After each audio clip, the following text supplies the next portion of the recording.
And what CNN is doing right now in fucking Kabul is incredible reporting. Like, this is the peak of reporting. Hassle. So when people fucking turn around and say, like, they're chanting death to America, but they seem friendly at the same time, like, you know, Jack Posobiec, you would literally shit your pants if you saw a brown person and you're out here, like, literally shitting on a woman for fucking being in the middle of that conflict zone, literally in the middle of Kabul. Like, Ted Cruz is talking shit about this lady that is, like, actually doing on-the-ground reporting, saying, is there an enemy of America for whom CNN won't cheerlead in mandatory burqas nonetheless? Bitch, you literally... In the US, okay, I am a minority, you escaped your state. I finally feel like I belong. When a light breeze brought down your entire electricity grid, you fucking ran away to Cancun. You're gonna talk shit about a person who's in the fucking heart of conflict doing, like, reporting? Should we just not do that? What a fucking psycho. At Hasanabi, rather than running off to Cancun in tough times, Clarissa Ward is risking her life to tell the world what's happening. That's called bravery. Instead of retweeting a conspiracy theorist's misleading soundbite, perhaps your time would be better spent helping Americans in harm's way. That's actually a fucking good-ass take.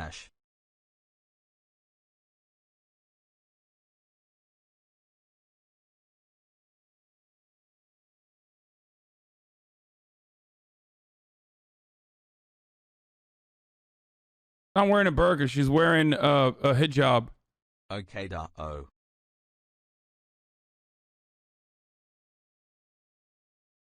Here's 10 months, my guy. Play the Black and Tan song when you prep the ad break, please. Let's watch this coverage now. Taliban fighters have flooded the capital. Smiling and victorious, they took the city of 6 million people in a matter of hours, barely firing a shot. This is a sight I honestly thought I would never see. Scores of Taliban fighters, and just behind us, the U.S. Embassy compound. Some carry American weapons. They tell us they're here to maintain law and order. I wonder where they got those, boys. What happened? Everything is under control. Everything will be fine, the commander says. Nobody should worry. What's your message to America right now? America already spent enough time in Afghanistan. These motherfuckers are like, yo, yeah, dude, women can't be out in the streets. Meanwhile, literally everyone's wearing guy liner, okay? Everyone's wearing guy liner. Like, listen, which I don't have a problem with. Like, it looks good. Okay, it looks cool. It looks cool. It looks cool. You're looking like fucking Johnny Depp. Okay, Pirates of the Caribbean. Like, you know, let people, let everybody do that. They need to leave, he tells us. They already lost lots of lives and lots of money. People come up to them to pose for photographs.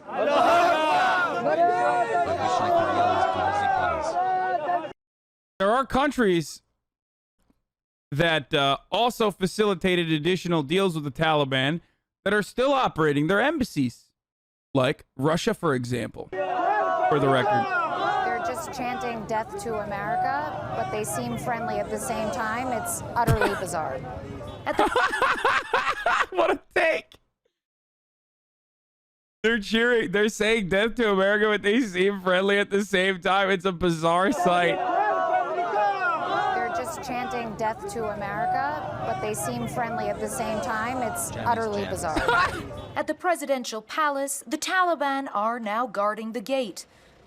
To the people who are freaking out about this, by the way, like, you can see that she's confused by it as well. Also, why don't people understand? Of course, people around the world say death to America. They fucking hate America. We literally had John McCain sing about how he wanted to bomb Iran on a fucking campaign trail, dude. Why is that so hard to comprehend for people? Like, literally, in their eyes, and there is some truth to this, there's a lot of truth to this, we are the fucking bad guys. So, of course, they're going to fucking say death to America. What do you mean? We say death to Afghanistan all the time. There's motherfuckers in the chat who are like, why can't we just, like, nuke them and get it over with? I don't understand. Like, I'm sorry. Maybe it's understandable that, like, some of these some of these dudes are literally like, yeah, death to America. Yeah, it makes sense. Yeet yeet brooder.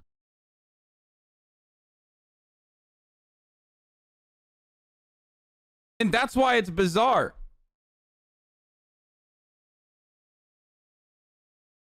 Like, that's why it's bizarre to someone who doesn't understand. It's like, why are they so peaceful yet they're saying death to America? It's like, because that's a normal chant. If your entire existence has been defined by American imperialism, then yeah, of course you're going to be like, death to America. Like, well, it's not bizarre at all.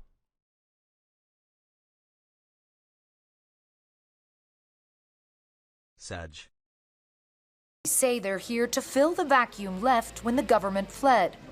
But the welcoming spirit only extends so far, and my presence soon creates tension. It's because of you. They've just told me to stand to the side because I'm a woman. Outside, ordinary Afghans clamored to talk to us, struggling to process the dizzying speed of Kabul's fall. So it's fine that terrorists now basically have a safe haven they can operate and plan their next attack from. If the U.S. didn't do anything, 9/11 would have been at least the U.S.'s problems. No matter how we look at this, a terrorist win, and in 5 to 10 years, people will reflect because crazier shit happened in that time. Most likely worse than 9/11. Yeah, remember when the Taliban did 9/11, dude? That was so crazy. Oh, wait, that's not what fucking happened. As a matter of fact, there were 2 instances, one before 9/11 and one after 9/11, where the Taliban wanted to negotiate with the United States to offer Osama bin Laden to the American authorities, which Bush said, no, we're just going to keep bombing you guys. I don't give a fuck. Okay? So shut the fuck up. Like, we are allied with the royal family that directly funded the 9/11 attacks. 15 out of the 17 hijackers were Saudi nationals. Okay? Osama bin Laden is Saudi Arabian.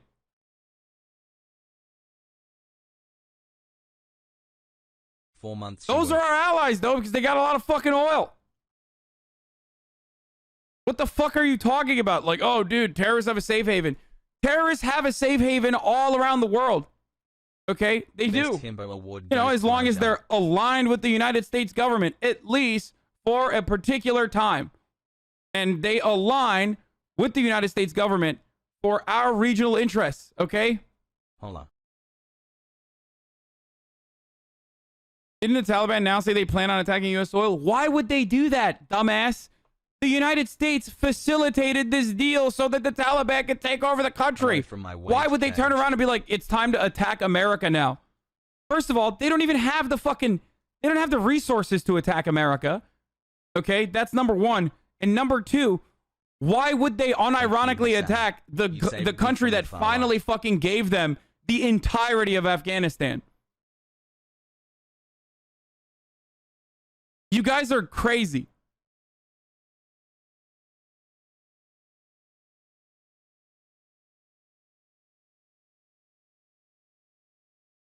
Get off your high horse. Why do you always have the shittiest takes? If we just stayed in Afghanistan for a little longer, the Afghan army would have received the blueprints to create the most versatile cussy any army could have dreamed of. Get off your high horse. Jesus Christ, dude.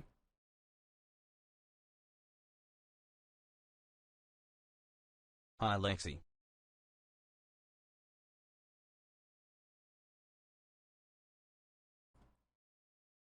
But the countries surrounding Afghanistan, especially India, will definitely face much more terrorism and lead to the further rightward shift there. Okay, so here's what I think. And this is pure speculation, and I might be completely wrong on this. But what I think is that we in the United States of America executed this deal with the Taliban when we in the United States of America realized 15 fucking years ago that the Afghan government, the puppet state that we had put together, and the security forces that we were pumping funds into to the tune of $90 billion, were never going to be able to hold off the Taliban. Okay? Because during our invasion and occupation of Afghanistan, the Taliban's influence only grew, and their cause became more justifiable in the eyes of many people who thought that there were outside occupiers coming into their fucking country again in a similar capacity to the USSR. So they thought to themselves, well, if it's inevitable, should we just force the issue and try to get the Afghan government to put a strong front against the Taliban, which is never going to happen? Or should we just give Afghanistan to the Taliban, let them take over peacefully, facilitate a peaceful evacuation and a peaceful, at least bloodshed causing takeover, and allow regional leaders to also engage in similar deals and functionally normalize a Taliban government? The answer is that's what I think was the ultimate goal for this. And that's why I don't even think that this is going to turn into massive chaos and trouble for India even. But I don't know. It could. It depends on who now tilts the scales in what direction. But as it stands, the amount of like money and weapons the Taliban has, it's just completely, entirely dependent on the Pakistani-Indian relations. Okay? It depends on what China does.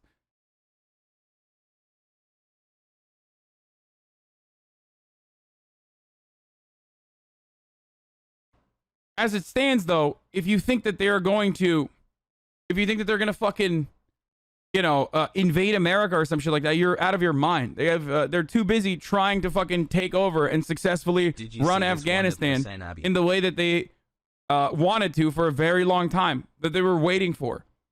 But they were always going to wait out the American occupation. Keep doing what you're doing, Hussein. Hassle.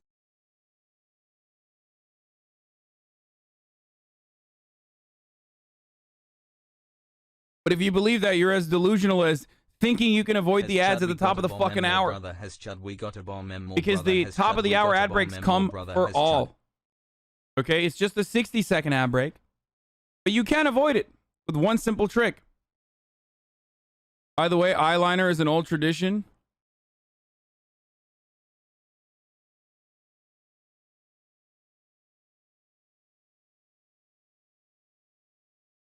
Hassle. That simple trick is a $5 a month subscription or a Twitch Prime. Twitch Prime is free, of course. Thank you, Iso Solaris, for the 5 gifted subs. But if you want an ad-free broadcasting experience, uninterrupted, all you need to do is subscribe, either for $5 or for free with a Twitch Prime if you have an Amazon Prime account, or you can use an ad block or a VPN, but Twitch Prime is free. Here's the 1-minute ad break now. All right, let's keep going. I feel nothing right now. We want peace. We are tired of this ongoing war. What does the future look like to you now? I cannot predict even in seconds right now, and I can't predict even minutes right now. So that's why I don't know what will happen tomorrow and what will happen after. And that's really what it feels like on the ground. Honestly, John and Brianna, it's anyone's guess as to what the situation on the ground will look like in 2 hours, let alone 2 days. You're like mainstream media gaining viewers and money when the world is burning. Hey, man, it's not my fault that you did not know of my existence until shit is hitting the fucking fan. Hey, you were Hussein, in here months ago or even years ago, and you asked me a question. There was a high likelihood that I would answer you on what my positions are on this issue. But there's a reason why people come here whenever shit's popping off, okay? It's because they know I already have a lot of positions on issues such as this and have offered extensive coverage to issues such as what to do in Afghanistan. And that's precisely why they come in when shit's finally popping off, and that's when they choose to pay attention. So you might feel a little sense of guilt because all of a sudden you're interested in what's going on in the news, but I haven't stopped covering the fucking news. Let's clap. Getting mad at me for covering the news, as I literally always do, because you are aware of it for the first time ever now, is completely idiotic.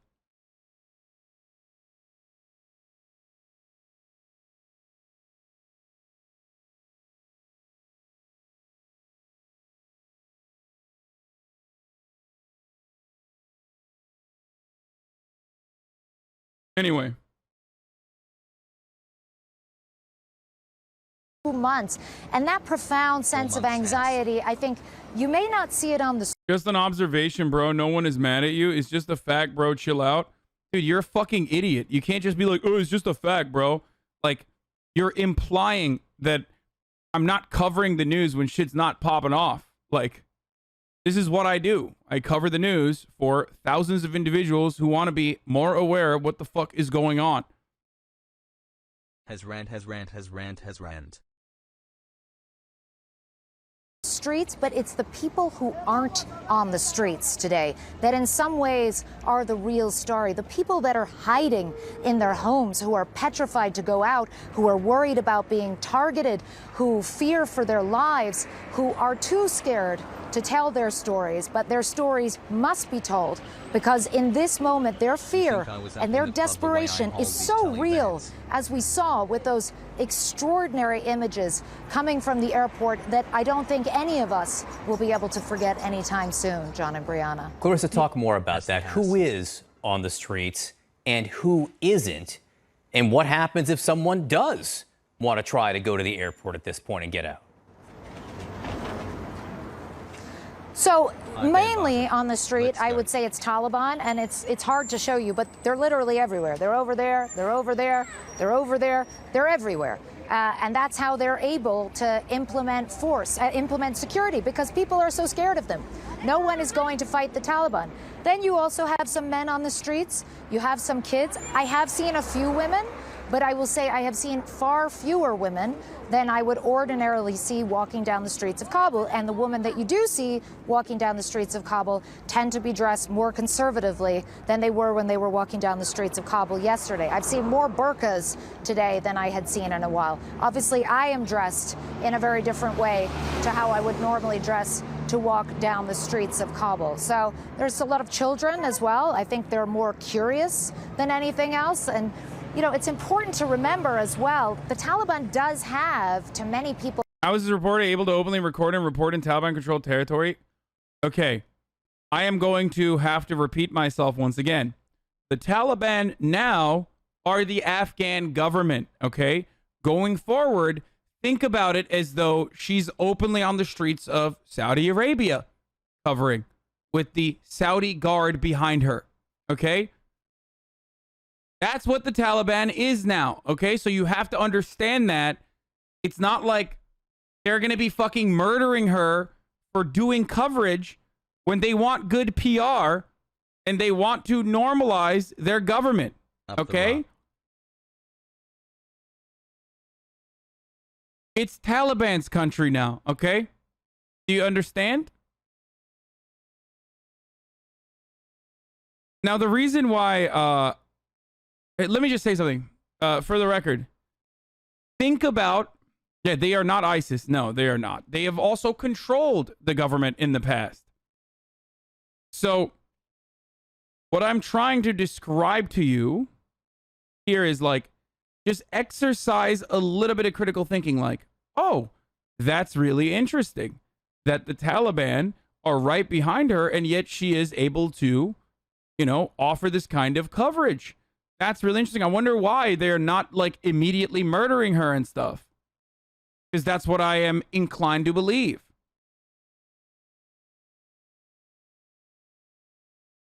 Okay, normalize oppression and you're in support of that? Okay, I am not in support of the Taliban. But you know what else I am not in support of? America being the referee. Because America being the referee for the past 20 years has led to exactly this moment.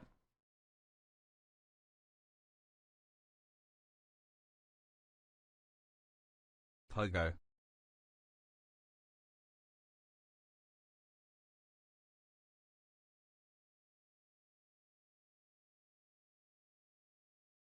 Bros, a simple question. Stop patronizing them.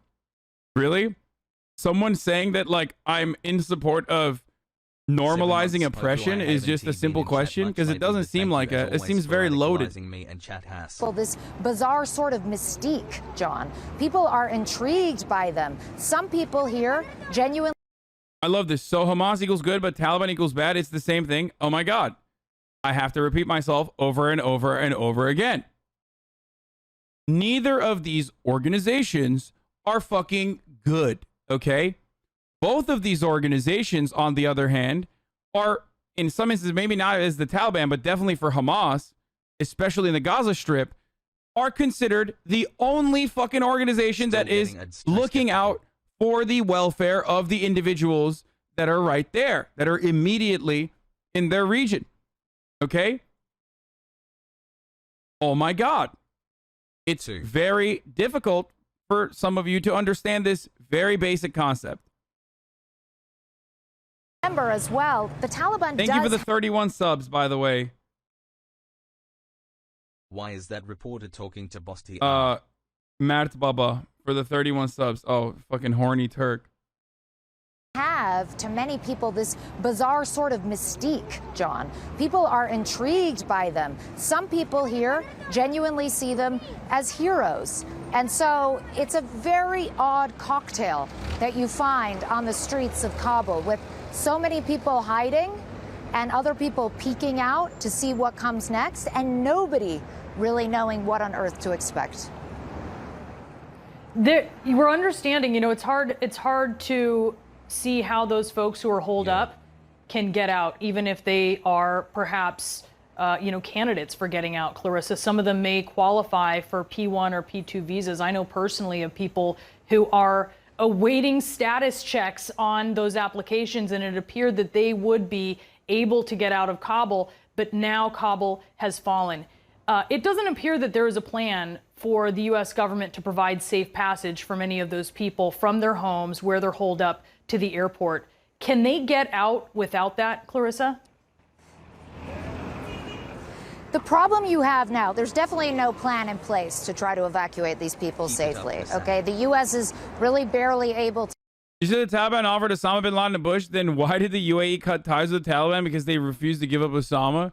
That's a really interesting perspective. You really think that I'm going to be a fucking supporter of the decisions of the United Arab Emirates government here? Are you fucking delusional? Is this, I mean, you might literally be the first time that you've actually been here.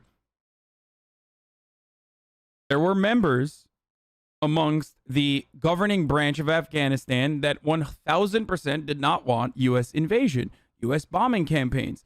They wanted to negotiate with the United States on the conditions of releasing Osama bin Laden, either to a third country or to the United States directly. Those negotiations processes never started because Bush was like, we're not negotiating with terrorists. And they wanted to continue bombing Afghanistan and then also invade Afghanistan, which everyone was horny for at the time. Okay? I don't give a fuck what the UAE had to say about this matter. They are literally, and not dissimilar to Turkey in many respects, a dog to American imperialist interests. They will literally sell out their own people, which they routinely do regardless, for a fucking F-35 plane that they probably will never even fly. Okay?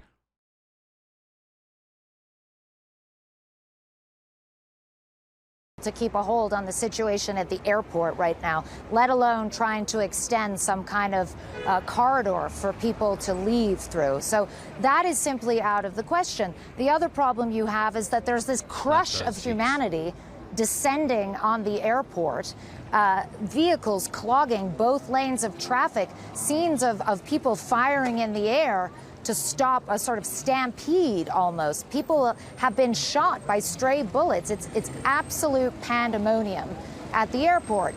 And if you don't have your visa ready, if you don't have your passport ready, because a lot of people were trying to prepare for this moment, Brianna. We saw it yesterday, long lines outside the passport office, but no one imagined that it would happen this quickly, that they would have a matter of hours to pack up their lives, get together their paperwork, book a ticket, get to the airport. I mean, it's completely unfeasible.